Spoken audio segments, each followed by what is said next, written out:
اچھا اب آ جائیے ایک درود جسے درود فاطمی کہا جاتا ہے، صلوات فاطمیہ کہا جاتا ہے. اللہم صلی علی فاطمۃ و ابیہا و بعلہا و بنیہا والسر المستودع فیہا بعدد ما احاط بہ علمک.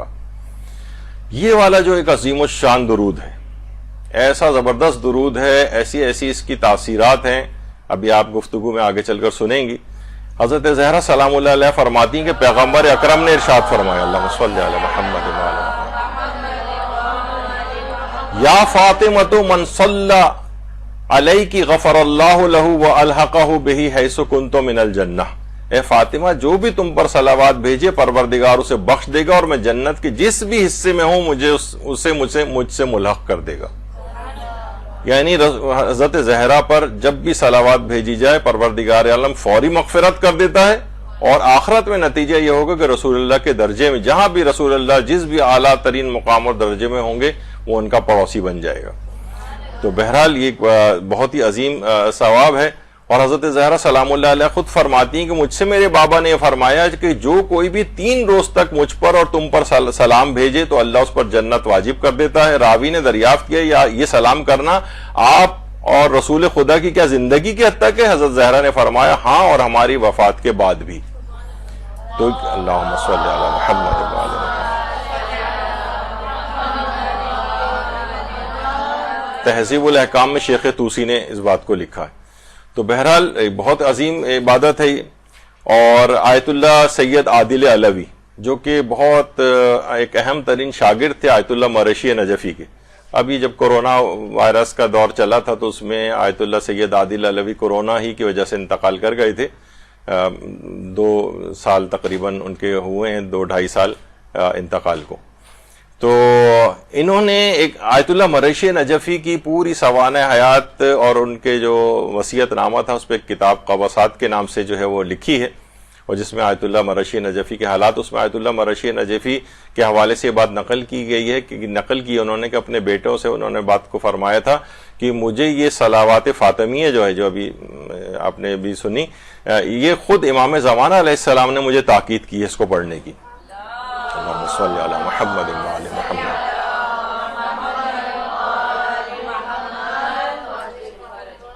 اور بہت ہی آیت اللہ مرشی نجفی کا اتنا وقت بھی نہیں ہے کہ میں ایک جگہ روک کر ان علماء کا واقعتاً تعارف کراؤں کہ کتنی عظیم شخصیات حتیٰ کہ زیارت کر چکے تھے امام زمانہ کی، معصوم قوم سلام اللہ علیہ کی، اور بڑی تفصیلات کے ساتھ انہوں نے ان چیزوں کو جو ہے نقل کیا آیت اللہ مرشی نجفی نے. تو اس میں کہا کہ امام زمانہ علیہ السلام نے باقاعدہ اس کی تاکید کی کہ صلوات فاطمیہ جو ہے یہ پڑھی جائے. اور یہ بھی فرماتے تھے کہ اس صلوات کو فاطمۃ الزہرا بہجت قلب المصطفیٰ کے نام سے جو کتاب ملا علی حمدانی نے لکھی ہے اس کے اندر بھی اس صلوات کو ذکر کیا گیا ہے. اچھا، اب لوگ تھوڑے سے کنفیوز یہ ہوتے ہیں کہ یہ جو صلوات ہے یہ اس کے کچھ الگ الگ الفاظ ہیں. یہ 4 الگ الگ صیغوں میں یہ صلوات جو ہے وہ آئی ہے، اس میں کچھ نہ کچھ جملوں کا فرق ہے. مثلا ایک صلوات یہ اس طرح سے پڑھی جاتی ہے، جو پہلا صیغہ ہے اس کا وہ یہ کہ اللہم صلی علی فاطمۃ و ابیہا و بعلہا و بنیہا بعدد ما احاط بہ علمک. یعنی یہ ایک صیغہ یہ ہے جو کہ عام طور پر پڑھا جاتا ہے، اور یہی وہ ہے کہ جسے کہا جاتا ہے اگر 530 دفعہ اس کو پڑھ لیا جائے کہ پروردگارہ فاطمہ، ان کے والد، ان کے شوہر، ان کی اولاد اطہار پر اپنے وسعت علم کے برابر رحمت نازل فرما.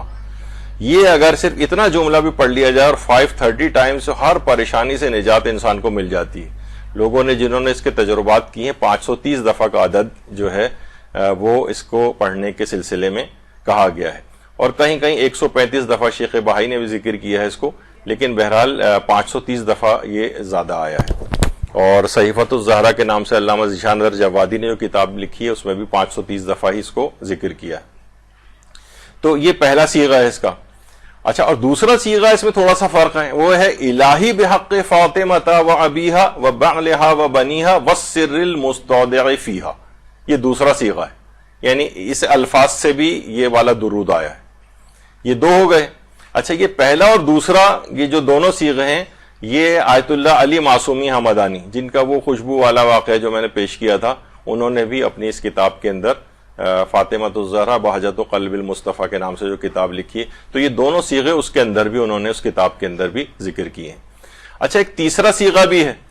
اللہم انی اسألک بحق فاطمۃ و ابیہا و بعلہا و بنیہا والسر المستودع فیہا ان تصلی علی محمد و آل محمد وان تفعل بی ما انت اہلہ ولا تفعل بی ما انا اہلہ،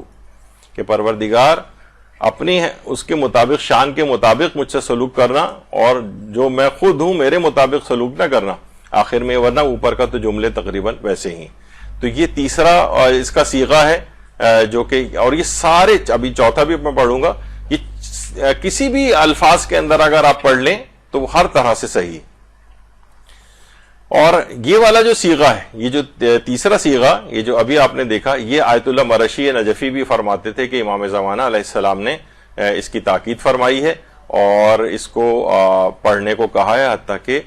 فرماتے تھے کہ واجب نمازوں تک کے جو ہے اس میں پڑھا جائے اس کو۔ اور چوتھا صیغہ ہے اللہم بفاطمۃ و ابیہا و بعلہا و بنیہا والسر المستودع فیہا بعدد ما احاط بہ علمک ان تقضی حوائج حامل ھذا الکتاب برحمتک یا ارحم الراحمین و یا رب العالمین۔ یہ چوتھا صیغہ ہے، یہ بھی آیا ہے۔ اور یہ چاروں صیغے میں کسی بھی طرح سے ذکر اس درود کو پڑھ لیا جائے تو وہ ٹھیک ہے۔ اور آیت اللہ محی الدین مامقانی، انہوں نے بھی، یہ رجال کے اور بہت بڑے ہمارے عالم گزرے ہیں، آیت اللہ محی الدین مامقانی، وہ فرماتے ہیں کہ میرے والد شیخ عبداللہ مامقانی، یہ بھی رجال کے تنقیح الرجال کے نام سے جو کتاب ہے وہ انہی کی لکھی ہوئی ہے، بہت ہی یعنی جامع ترین علم رجال کی کتاب ہے، جس کے لحاظ سے یہ بہت مشہور ہے، شیخ عبداللہ مامقانی۔ اور ان کا ایک وصیت نامہ بھی ہے جو اپنے بیٹے، دو وصیت نامے ہیں جو علماء کے اپنے بیٹوں کے نام وہ بہت مشہور ہوئے ہیں۔ ایک تو یہی آیت اللہ مرشی نجفی کا وصیت نامہ ہے جو خورشید فقاہت کے نام سے اردو میں بھی شائع ہو چکا ہے، اور میرات الرشاد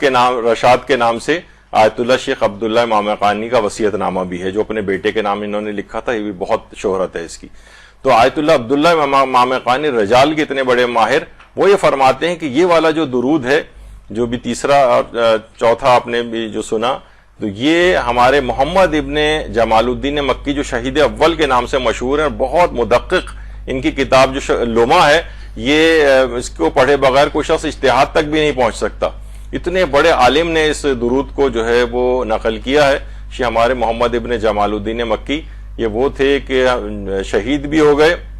ان کو بلکہ اس سے پہلے، شہادت سے پہلے، یہ 7 دنوں کے اندر انہوں نے قید خانے کے اندر وہ کتاب لمع لکھی تھی، اور اس کے بعد ان کو ان کے سر کو تن سے جدا کیا گیا، ان کے جسم کے اوپر کئی گھنٹوں تک اتنے زیادہ پتھر مارے گئے، پھر سولی دی گئی، پھر اس کے بعد وہاں سے ان کے لاشیں کو اتارا گیا، اس کے بعد اس کو آگ لگا دی گئی، یہاں تک کہ آگ کو جلا کے اور ان کی راکھ کو فضا میں بکھیر دیا گیا۔ یہی وجہ ہے کہ محمد ابن جمال الدین مکی شیخ شہید اول کا کسی بھی جگہ پر کوئی قبر اور مزار نہیں، انہوں نے تو ان کی راکھ تک بکھیر دی، قبر کا بھی نشان نہیں، لیکن اتنی زیادہ پروردگار عالم نے ان کی اس کتاب کے اندر برکت دی کہ اس کتاب لمع کو پڑھے بغیر کوئی شخص درجہ اجتہاد تک بھی نہیں پہنچ سکتا، ایسا ان کے نام کو زندہ کر دیا گیا۔ اللہم صلی علی محمد وعلی محمد۔ پھر انہی کی کتاب کا جو شرح ہے، شرح لمع کے نام سے شہید ثانی نے لکھی، پھر شہید ثانی کو بھی شہید کیا گیا۔ بہرحال وہ کتاب شرح لمع آج بھی حوزہ علمیہ میں پڑھائی جاتی ہے۔ تو بہرحال اس سے اندازہ لگائیں کہ یہ اتنے مدقق تھے، انہوں نے یہ درود فاطمیہ کو نقل کی ہے، اور جو موسوعہ تو شہید اول جو ہے، جو انسائکلوپیڈیا ان کی افکار کا ہے، تقریباً 20 جلدوں کے اندر ہے، اس کے اندر بھی اس درود کو جو ہے وہ لکھا گیا ہے۔ دیکھیے بہت سی چیزیں ایسی ہیں کہ علماء اس میں فرماتے ہیں کہ بہت سے مستحبات اور دعائیں ایسی ہیں کہ علماء نے اس کی سند کو نقل نہیں کیا ہے، ضرورت نہیں سمجھی، یا کچھ ایسے نام ممکن ہے اس کے اندر ہوں کہ ایسا نہ ہو کہ افراد کو جو ہے روایات کے اندر بہت سے نام چھپا لیے جاتے تھے راویوں کے، کہ ایسا نہ ہو کہ ان افراد کو قتل کر دیا جائے، ان کو بچانا بھی مقصود ہوتا تھا۔ اور مستحبات وغیرہ کی جو چیزیں اس کے اندر سند کا اتنا زیادہ ذکر کرنا کوئی ضروری بھی نہیں سمجھا جاتا ہے۔ تو بہرحال اس لحاظ سے شہید، لیکن علماء فرماتے ہیں کہ ممکن ہی نہیں ہے کہ شہید اول کسی ایسی چیز کو نقل کریں کہ جو ان کے نزدیک ثابت شدہ نہ ہو، چاہے اس کی سند کو ذکر کریں یا نہ کریں، بہرحال بہت مشکل ہے کہ اتنے مدقق عالم اس کو جو ہے وہ ذکر کرے۔ اور اس میں شہید اول نے لکھا ہے اپنے موسوعہ میں، جو ان کی جمع کی گئی ہے ان کے افکار، اس میں انہوں نے لکھا ہے کہ یہ جو دعا ہے، یہ جو درود فاطمی عظیم الشان جلیل القدر و رفیع المنزلہ، یعنی بہت ہی عظیم الشان یہ ذکر ہے، بہت ہی جلیل القدر ہے، بہت ہی بلند منازل پہ ہے یہ، اور یہ نافع عند الشدائد والبلیات و تسہیل المشاکل والصعوبات، یعنی انتہائی نافع اور فائدہ مند ہے۔ انسان بہت شدتوں میں، بلاؤں میں گرفتار ہو جاتا ہے، مشکلات اور صعوبات میں آسانی کے لیے اگر اس ذکر کو پڑھا جائے، درود فاطمی کو، بہت ہی زیادہ ثواب اور فائدے کا حامل ذکر۔ اتنی زیادہ اس کی تعریف شہید اول جیسے شخص نے کی کہ عظیم الشان جلیل القدر رفیع المنزلہ نافع عند الشدائد والبلیات تسہیل المشاکل والصعوبات، یعنی کتنی چیزیں اس کے اتنی تاکید کے ساتھ اس کو تو اپنی مشکلات کے لیے اس کو بھی رائج کرنا چاہیے۔ تو یہ اتنا بہترین ذکر ہے، اس ذکر کو پرنٹ کروائیں، اسے نکلوائیں، اس کی پینٹنگز گھروں کے اندر لگائیں، اس درود کے ساتھ ساتھ جو اس سے پہلے جو سادہ والا درود ہے ہم جو عام طور پر پڑھتے ہیں، لیکن یہ درود فاطمیہ اس کی بھی خصوصیت کے ساتھ، بلکہ کوشش یہ بھی کرنی چاہیے کہ انگوٹھیوں کے اوپر بھی اگر کندھا بشرط ہے کہ اس کو بے احترامی سے بچایا جا سکے، نگینے کے اوپر جو ہے اس کو لکھوا لیا جائے، اور اس کو اپنے ساتھ اگر رکھا جائے تو وہ بھی اس میں کوئی حرج نہیں ہے، انگوٹھی کے اوپر بھی ہو سکتا ہے۔ اور میں نے جیسے ایک دفعہ پہلے بھی ذکر کیا تھا کہ عام طور پر بے احترامی سے بچانے کے لیے گیلا ہاتھ وغیرہ ہمارا ہاتھ اس کے اوپر نہ لگے، اس لحاظ سے تو وہ اس کے اوپر ایک ٹرانسپیرنٹ جو نیل پالش آتی ہے وہ اس کی ایک کوٹنگ کر دی جائے تو براہ راست ہاتھ اس کے اوپر ٹچ نہیں ہوتا ہے، تو بہرحال اس سے بچایا جا سکتا ہے بے احترامی سے۔ اور میں نے پہلے بھی اس کا ذکر کیا تھا کہ ہمارے ہاں خاص طور پر بچوں کو یہاں پر مدرسۃ القائم میں بھی یاد کروا جاتا ہے، اس کے ہم نے کلپس بھی اس کے اوپر لگائے ہیں بچوں کو بہت اچھے طریقے سے، تاکہ ہمیشہ کے لیے یاد ہو جائے اور آئندہ زندگی میں ان کو یہ درود فاطمیہ بہت کام آئے۔ جی بتا دیتا ہوں، یعنی اس سے پہلے تو آگے کہ پروردگار تو اپنی رحمت نازل فرما فاطمہ پر، ان کے والد پر، ان کے شوہر پر، ان کے بیٹوں پر، وَالسِّرِّ الْمُسْتَوْدِعِ فِيهَا، اور اس راز پر جو آپ کے بطن میں پائے جاتا ہے حضرت زہرا کے، بے عدد ما احاطہ بہ علمہ کا، اور اس قدر یہ صلوات نازل فرما، اس قدر صلوات نازل فرما کہ جس کے عدد کا جتنا تیری علم کے اندر کوئی عدد پایا جاتا ہے، ہمارے ہاں تو انفینٹی، ہمارے تو عدد کوئی ہمارے دماغ میں ہی نہیں ہے نا کہ کتنی، لیکن پروردگار عالم کے علم میں جو عدد ہے اس قدر، ہم یہ بھی نہیں کہہ رہے کروڑ 10 کروڑ دفعہ رحمت نازل فرما، پروردگار جو بھی عدد تیرے علم کے اندر موجود ہے اتنی رحمت ان پر نازل فرما۔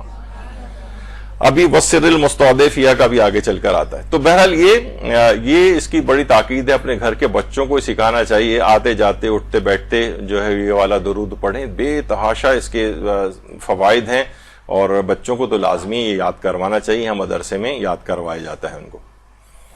اور نمازوں کے قنوت کے اندر بھی اس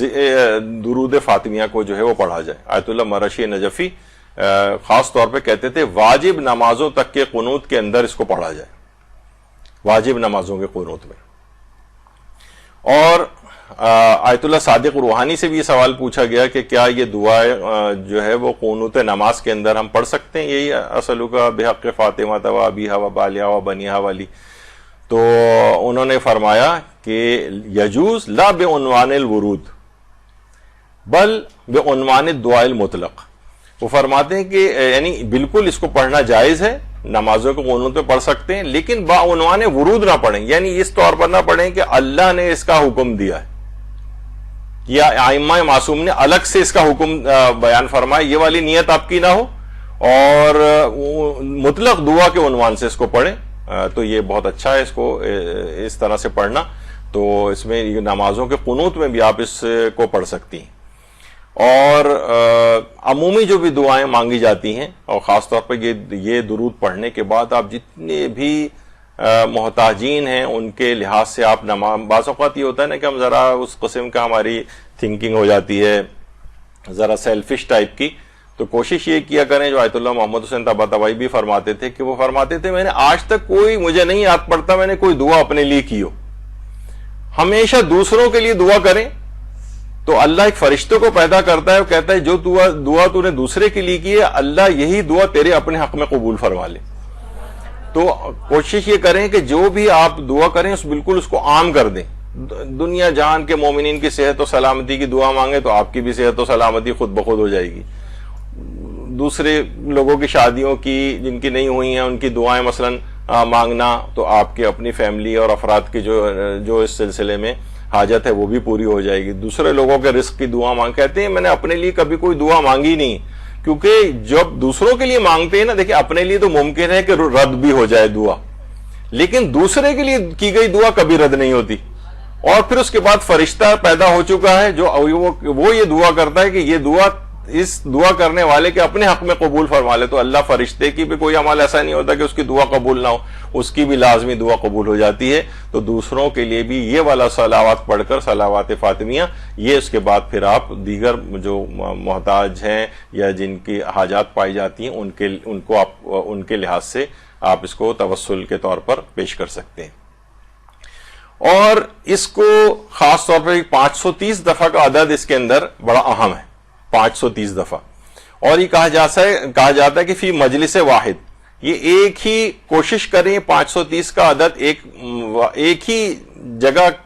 بیٹھ کر اور ایک ہی مجلس میں ایک ہی جگہ بیٹھ کر ہو. یعنی یہ نہ ہو کہ اس کو ڈسپرس طور پر 10 ابھی پڑھ لیے, 15 اٹھ کے پھر چلے گئے پھر اٹھ گئے, کہا نہیں ایک ہی جگہ پر بیٹھ کر پڑھا جائے تو بہت بہتر ہے. اور کسی اور شخص سے کوئی کلام بھی نہ کیا جائے اس دوران, تو اس کی اثر پذیری بہت بڑھ جاتی. ایک ہی جگہ نشست پہ بیٹھ کر 530 دفعہ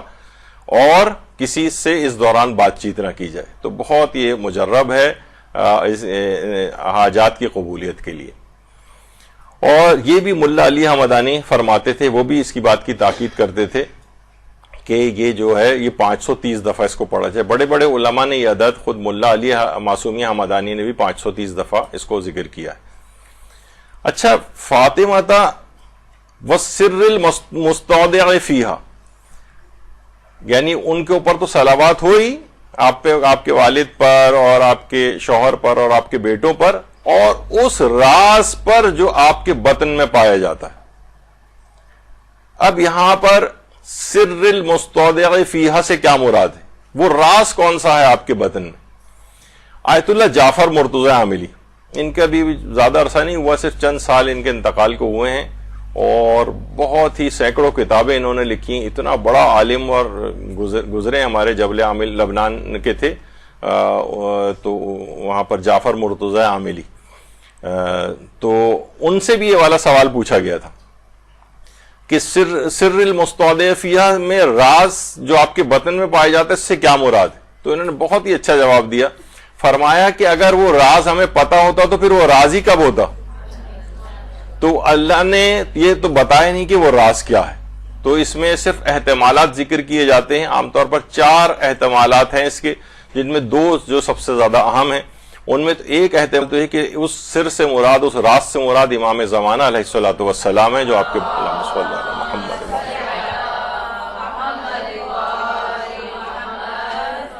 وہ امام زمانہ علیہ السلام کی ذات گرامی ہے, وہ راز جو آپ کے بطن میں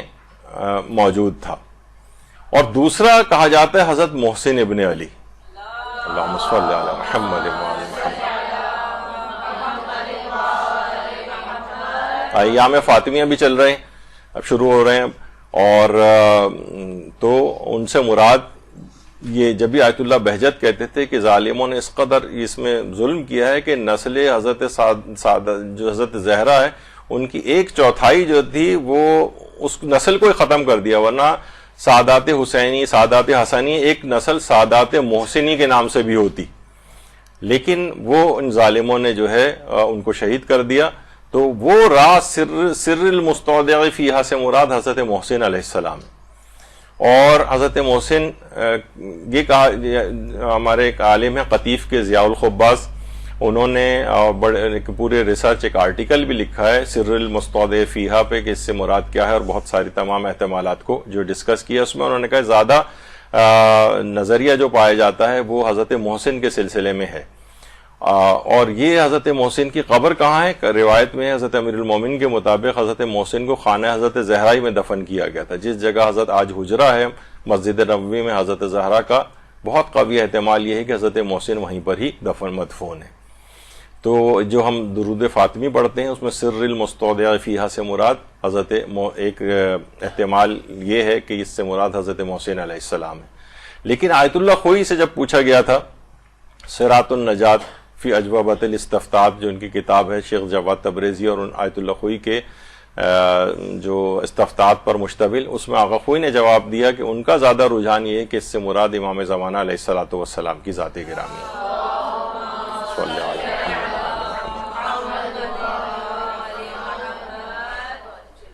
اور آیت اللہ شاہرودی، آیت اللہ حسینی شاہرودی، ان سے بھی جب ایک سوال پوچھا گیا تھا کہ استفتاء میں اتنا وقت نہیں ہے تفصیل سے، تو بہرحال اس کے اندر بھی انہوں نے یہی ذکر کیا کہ احتمال یہ کہ اس سے مراد حضرت محسن علیہ السلام ہے یا پھر حضرت بقیت اللہ العظم امام زمانہ علیہ الصلوۃ والسلام ہے۔ تو بہرحال یہ دو احتمالات خاص طور پر علماء نے ذکر کی ہیں، تین چار ویسے احتمالات ہیں لیکن وہ اتنے زیادہ قابل اعتنا نہیں ہیں۔ کچھ کے نزدیک اس سے مراد احکام پروردگار ہیں اور اس طرح کی چیزیں ہیں، لیکن ان دو کے متعلق کہا جاتا ہے۔ اور آیت اللہ سید محمد صادق روحانی، ان سے تو ایک بہت ہی ایک اہم سوال پوچھا گیا اور ایک تفصیلی ان کا ایک استفتاء ہے۔ بہرحال میں اس کو بہت مختصر کر دیتا ہوں، وقت بالکل ختم ہو گیا ہے، کیونکہ کسی نے پوچھا کہ بہرحال بڑا کروشل ایک فیز ہوتا ہے جب بچہ بطن مادر میں ہوتا ہے، اور اس وقت کی گئی جو تربیت ہوتی ہے بہرحال وہ بڑی اس کی اہمیت کی حامل ہوتی ہے۔ آخر ہم ایسا کیا کریں کہ بچہ بھی بطن مادر ہی میں ہو اور اب وہ مثلا حافظ قرآن ہو جائے، ہم چاہتے ہیں خدمت گزار امام حسین علیہ السلام بن جائے، اور جس وقت وہ ایک جوان ہو تو ایک شائستہ جوان ہو، اور وہ اس حالت میں ہو کہ وہ امام زمانہ علیہ السلام کے جو ساتھیوں کے اندر بھی اس کا شمار ہو جائے، آخر کیا اس موقع پر ایسا عمل کریں؟ تو انہوں نے جواب دیا کہ درئی مورد خواندن با اخلاص دعائے احد و زیارت عاشورہ در ہر روز، کہہ رہے ہیں کہ اس کے لیے پھر یہ کر اس طرح آپ کو بچوں کی تربیت کرنی کہ امام حسین کے خدمت گزار بنے، امام زمانہ کے خود خدمت گزار بنے، حافظ قرآن بنے اور ایک شائستہ جوان کے طور پر معاشرے میں ہو، تو اسے چاہیے کہ اخلاص کے ساتھ دعا عہد کو پڑھا کرے روزانہ، زیارت عاشورہ کو روزانہ پڑھے، وَأَز ختم ہائے مؤثر نیز آست کہ بطہارت و اخلاص و درجائے دور از چشم دیگران 530 مرتبہ این دعا زمزمہ کنید، یعنی کیا پڑھے 530 دفعہ کہ طہارت کے ساتھ اور اخلاص کے ساتھ یہ والا درود پڑھے، اللہم صلی علی فاطمہ و ابیہا و بعلہا و بنیہا و السر المستودع فیہا بعدد ما احاط بہ علمک، یہ والی 530 دفعہ اس کو پڑھے۔ یہ خود آیت اللہ صادق روحانی نے اپنے استفتاء میں بھی لکھی ہے۔ تو یہ والا درود بہت ہی نوجوانوں کو بہتر خدمت گزار اور امام کا سپاہی بنانے والا درود ہے۔ یہ کثرت کے ساتھ مائیں بھی اس کو پڑھیں دوران حمل، اور انشاءاللہ پھر وہ بچہ اسی طرح کا پیدا ہوگا کہ ان چیزوں سے جب مدد لی جائے گی۔ تو یہ جو درود ہے اللہم صلی علی فاطمہ و ابیہا و بعلہا و بنیہا والسر المستودع فیہا بعدد ما احاط بہ علمک، یہ جو ہے یہ یا اس طرح کے جو 3 صیغے اور بھی تھے یہ بھی کہیں آپ کو لکھے ہوئے نظر آئیں، کیونکہ لوگ کہتے ہیں بھائی اتنے الگ الگ اس کے ورژنس ہیں تو کون سا والا ہم پڑھیں، تو کوئی سا بھی پڑھیں، سب بہترین ہے۔ چاروں طرح سے صیغے پائے جاتے ہیں، مختلف علماء نے الگ الگ کتابوں کے اندر لکھے ہیں، سب پر درود فاطمیہ کا اطلاق ہوتا ہے، اور یہ سارے فوائد کے حامل ہیں، کوئی سا بھی اس کے اندر سے آپ ذکر پڑھیں۔